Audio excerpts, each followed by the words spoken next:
Jam gadang adalah ikon terkenal yang berada di kota Bukit Tinggi, Sumatera Barat, Indonesia, dibangun pada tahun 1926 oleh arsitek Yazid Abidin dan Sultan Gigi Ameh. Menara jam ini memiliki tinggi sekitar 26 meter dan dikelilingi oleh 4 jam besar di setiap sisinya.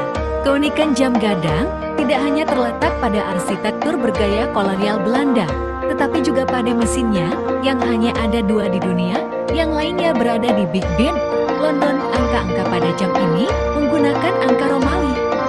Namun ada keanehan di angka 4 yang ditulis sebagai III bukan 4. Jam gadang merupakan simbol sejarah dan budaya bagi masyarakat Minangkabau.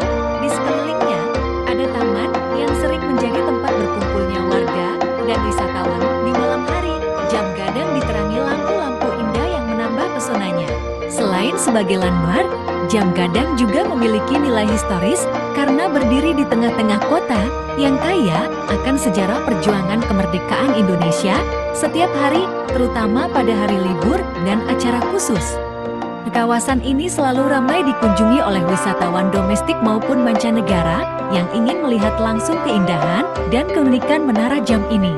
Itulah sekilas tentang jam gadang, sebuah warisan budaya yang menjadi kebanggaan masyarakat Bukit Tinggi dan juga Indonesia.